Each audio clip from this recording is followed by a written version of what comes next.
waxaa haddaad diiddo in laga hadlo dee xabad baan soo qaadanayna haddaad diiddo haddaad igu tiraahdo waxaaga ha ka hadli oo hafeen ku jira hadli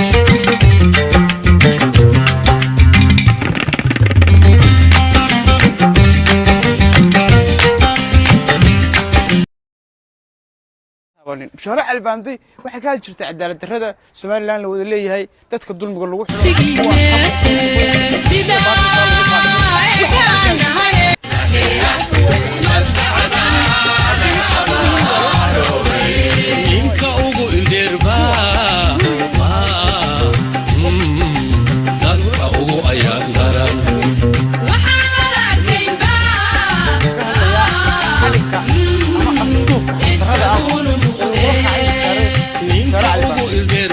xarigaas sida ugu adag baan cambaaraynaya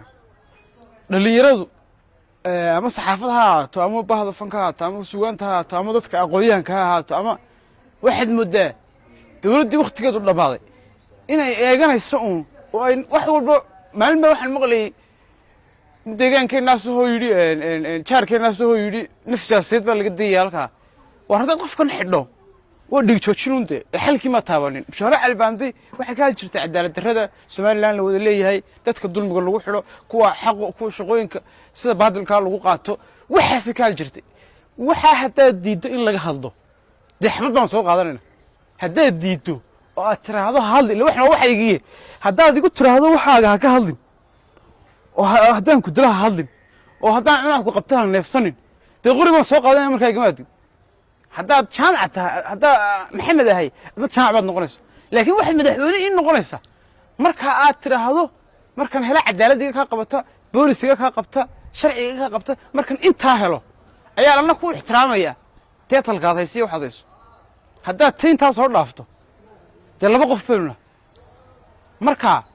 horta dulmigan iyo xadhigan iyo cagajuglayntan iyo qof halbaha la dilayo iyo wuxuu yidhi xasan geliyo wad waa loo dhashee wax ka daran miyay warinayaan waa bari sidi dawladdii kacaanku ay xaliga ugu hajabtay waa horta xabad ma wax ka weyn oo samaysaan baa jirta taana waa loo dhashay wadde marka hadalkayga waxa ku soo koobaya malaadee waxa leeyahay dawladdu baryada waa ku sii naaxdaaye war inanta xaqeeda heliso inanta xaqeedii xuquuqdeedii inuu ka yadaaba dulmanaa aan xiligeeda kaba hadlayo dhibaatadii loo geystay baan ka hadlaya aftuubkii loo geystay jir nabaradii lagu dhuftay wixii ku dhacay waxa hadhow waa inay cadaalad heshaayo kuwii haddii waxba lagu heli waayo dee dembi hoo ay gashay kuwa weligay ma arag anagu qof xukunka dowladda ka socda oo maxkamadda